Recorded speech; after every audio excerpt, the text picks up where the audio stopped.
What's up, guys? Welcome back to Newswave. Well, yesterday we had the PlayStation VR 2 release date and pricing revealed, which led to quite the conversation online because there was sticker shock, pretty much as I expected there to be. We'll go over all of that here today. Also, we are going to be talking about a very nostalgic warning that Nintendo issued for their Nintendo 64 Online with their latest titles. And we'll also be talking about Mega Man, as a new milestone has been reached in the franchise that, to me, means Capcom really should be pushing it more. Guys, if you enjoy these videos, make sure you hit that like button, helps out a ton. And if you're new here to the Spawn Wave channel, make sure you subscribe down below. And we're going to start today with Mario Rabbids Sparks of Hope and the Season Pass that will be rolling throughout 2023. We have new details for it, and we can see this posted up over on their official Twitter account. Starting with DLC 1, which is a Season Pass exclusive. I assume that means you have to buy the Season Pass to get it. You won't be able to pick it up separately. But that is the Tower of Doom, Face Your Doom in a new combat game mode. That's early 2023. We have DLC 2. Heroes confront a mysterious foe on a new enchanting planet. That's mid-2023. And then DLC 3, which I assume is the one that a lot of people are looking forward to, has Rayman, Rabbid Peach, and Rabbid Mario embarking on their own adventure.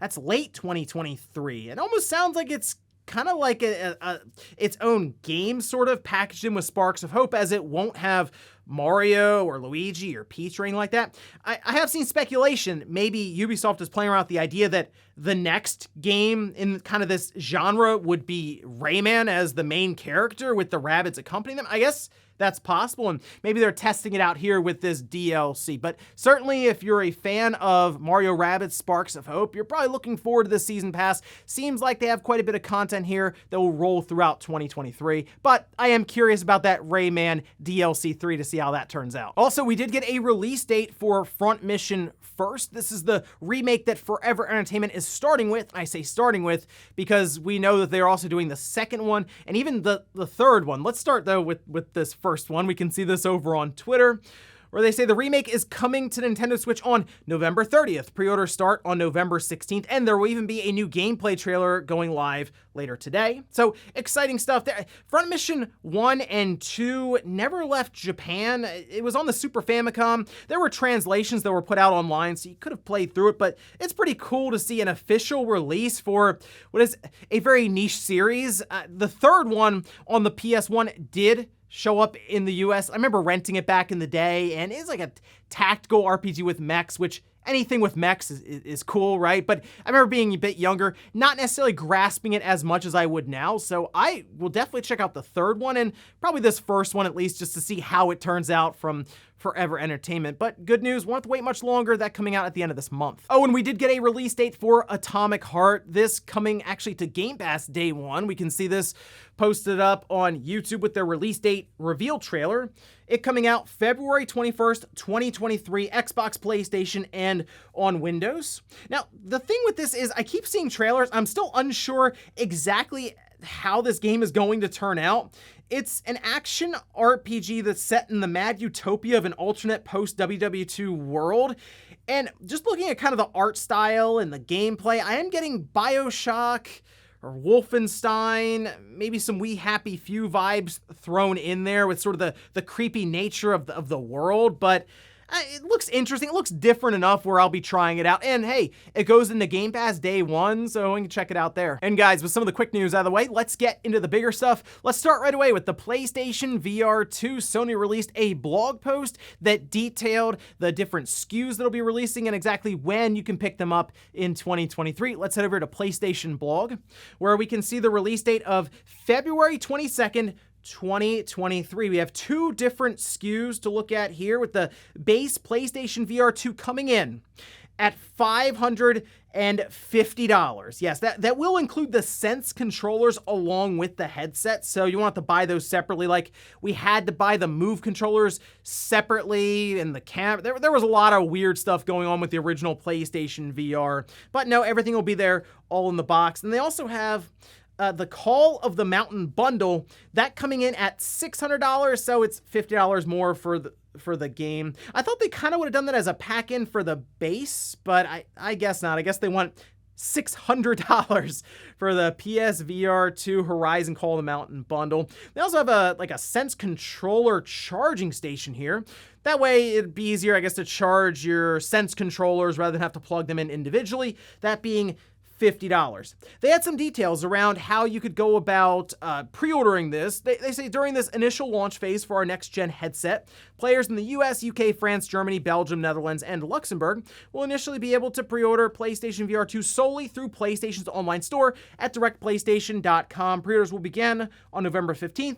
They also have a place you can sign up to be alerted. That way you can jump in right away when they go live and put in your pre-order. They do say in other markets that the VR2 will be sold at participating retailers, with pre-orders beginning on November 15th. So I assume if you go to a Best Buy or a Walmart or Target, you should be able to get a pre-order in for it there as well. They then spent some time on the blog going over all the different features that we've talked about here before, since these are all things they've outlined in previous posts. And then they decided to talk about 11 new PSVR 2 games being announced. And it seems like they're trying to set the headset up now that they've done the pricing and all of this with content to look forward to. And I'm sure some of this will probably be there ready to go at launch. It mostly just says it's coming to PSVR 2 in 2023, so they would, I assume, consider this like the launch window. Starting with the Dark Pictures Switchback VR, Crossfire Sierra Squad, The Light Brigade, Cities VR Enhanced Edition, Cosmonius High, that's an interesting one there. Hello Neighbor Search and Rescue, Jurassic World Aftermath Collection, Pistol Whip VR, Zenith The Last City, which I saw this one. It's an MMORPG in VR. So again, another odd one to take a look at there. After the Fall. And then they finished up with Tentacular. So it's pretty obvious the big game that they're pushing right now that I guess in their mind will work to sell the headset is Horizon Call of the Mountain. And everyone who's played Horizon through these different preview events with that VR2 headset says it's a really cool experience, but the rest of the lineup they're going over here, I don't think it's compelling enough to justify a $550 headset unless you're really, really into VR, you're a big enthusiast around it. I don't know if this is gonna pull in the mainstream audience that I assume PlayStation has to be looking for here. Something like the Quest 2 works so well because it's all-in-one and doesn't need something else to help it run games or applications. But in this case, it seems that Sony is positioning this next to something like the Valve Index or the HTC Vive, which, if that is the case, I mean, $550 is actually below either of those if you factor in the controllers and everything else you would need for it to work. And the problem Sony's running into is, one, the headset is more than the console, so that just looks weird as it is when you put it next to each other on these pricing sheets. But two, the console space is different than the enthusiast VR space that those other headsets exist in, and the PSVR 2 does not work, at this time anyway, on PC. I think it would have been a more compelling product if it did work on PC, because you would have a wider audience that would look at the $550 price and say, wow, that's pretty good. In this case, though, it's not gonna work on a machine that's $2,000, for a really nice PC setup. No, it's gonna be working on the PlayStation 5 that it itself looks expensive compared to. I mean, think about this. This is $550 or $600. So this is $150 to $200 more than that all-digital PS5, which is one of the biggest reasons I think there is so much sticker shock right now. There are people who really thought this was going to be a $400 headset, despite me saying a $500 to $600 is where I would place that. I did see a lot of people say, no, that's too high. Well, here we are. It's $550 or $600, and it'll be interesting to see how this does when it comes out, because I think there are a lot of people who are saying, you know what? I'll just kind of hang out and wait and see what they have when it comes to games going forward. Because with the original PlayStation VR, it was really cool when it came out. It seemed like Sony was on board, and then it just kind of slowly fizzled out, especially towards the end of the PlayStation 4's life. It just didn't seem like Sony was as interested in it as they were before, despite it becoming like the best-selling VR headset ever. But I am curious how people feel about this, so let me know down in the comments if you'll be picking one of these up, maybe if the launch lineup's good enough, or if that price is too high and kind of deterring you from checking out VR on the PlayStation 5. I will be getting one, and I'm sure we'll be talking about it here on the channel. Next up, let's talk about Nintendo Switch Online with that N64 expansion pack. We already knew the Mario Party games would be going in at the beginning of November, but we had a bit of a warning to go along with that. First, though, let's take a look here over on Twitter. There's going to be some new icons that you can pick up here with your platinum points. There's one for Super Mario 64, there's Kirby 64, Majora's Mask. It's also N64 hardware and a controller, so there you go, you can check those out. But the thing that was really funny and was going around, people were getting a good laugh out of this, is when you fire up Mario Party, there's a warning. It says, caution, some individuals may experience skin irritation and or damage the control stick if they rotate it with the palm of their hand. Nintendo recommends the control stick be rotated with the thumb only. They could have saved themselves some money if they had some foresight with that one, with a certain mini game in there where you have to rotate the stick over and over again. Back then, the N64, there was a lot of travel with that stick, and you felt like you would just not be able to get the stick around fast enough to win unless you took the palm of your hand and legitimately held the controller and just spun your hand over and over again, which would actually give you blisters on your palm. And in fact, it got to the point where Nintendo shipped out gloves to people. Seriously, that was like their red ring back then with the Nintendo 64. They had to ship out gloves to people. It was a weird time, but hey, that's how we worked with the Nintendo 64. We were willing to burn holes into our palm to win at a minigame in Mario Party. It was just a fun warning that certainly gave me, and I'm sure many others, a bit of a nostalgia hit there. But there was also a write-up over on Nintendo's website that's leading people to believe that GoldenEye could indeed be showing up right at the end of the year in December, which, I mean, you can see some of the write-up here. And the reason people seem to be pointing to this is because GoldenEye has its own paragraph here, just detailing it, going over it, talking about the split-screen multiplayer mode, and so on. But it appears to be separated from them talking about more games coming in 2023. You feel like GoldenEye might be in there, but it's not. And in fact, we are seeing Mario Party 3, Pokemon Stadium 2, and yes, I do believe GoldenEye is coming out in December, and I think maybe then you see Mario Party 3 in January, followed up by Stadium 2, and so on there. Basically, they should have enough runway here to get them to E3 time when they can decide if they want to announce more Nintendo 64 games, or maybe introduce a whole new system with the Game Boy or even the Game Boy Advance. But there you go, you can check out Mario Party 1 and 2, just, I guess, be careful with the control stick. Next up, let's talk about another VR headset that could be showing up in 2023. At least it's heavily expected to be shown sometime soon, and this would be coming from Apple. We can see this posted up on Video Games Chronicles saying Apple has reportedly hired the co-founder of a mixed reality mobile studio as it continues to work on its virtual reality and augmented reality plans. This from mobilegamers.biz reporting that two of Playdeo's co-founders, Jack Schultz and Timo Arnold, are now employed by Apple, essentially closing the studio down. So to me, it makes a lot of sense actually for Apple to jump into virtual reality. This big metaverse push is something that all these big tech companies are aware of and trying to work out in their own way, whether it's Microsoft talking about the metaverse with their Activision acquisition, where they're thinking, oh, gaming is what's going to get people to drive into the metaverse, whereas Facebook Meta trying to do it more so through social interaction and that sort of space, even workplaces. In this case, though, Apple, with their own VR headset and their technology they have right now with their M1 chipset, which is very impressive. I checked out Resident Evil Village on my MacBook Pro, and it was doing 1440p on battery at 60 frames per second, high settings, the whole thing. So they work in M1 or maybe a newer chip or one that they just custom designed for that headset that's all in one, and you can play Resident Evil Village without needing a PSVR 2 with a PS5 hooked up to it. That'd be pretty impressive. Although, let's be real, it's Apple, and that headset would probably cost a couple $1,000s. And that's the other interesting thing about this. We just talked about the PSVR 2 pricing, $550, $600 if you want the bundle.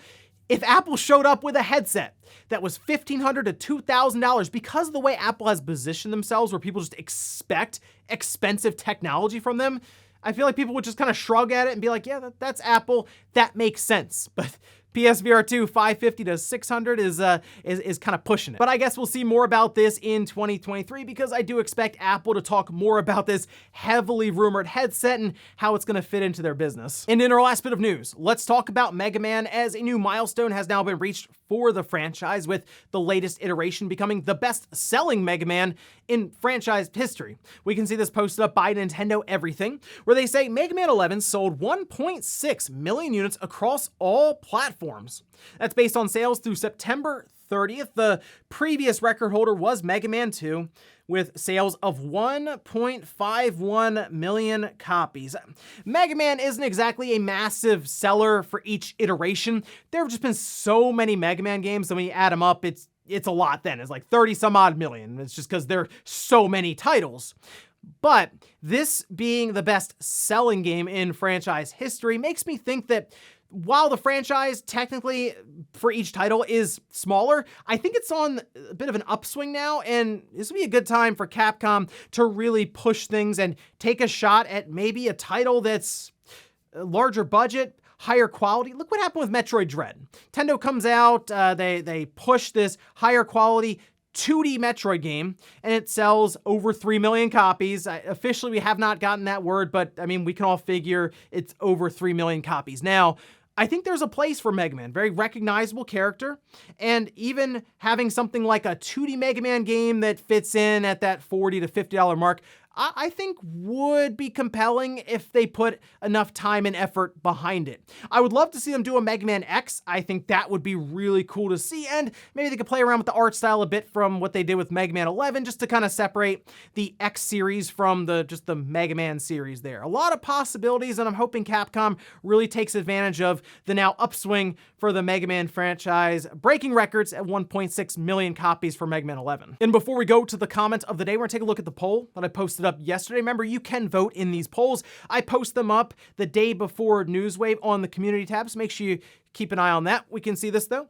With the PSVR 2 is set for release next year at the price of $549.99. Are you picking one up?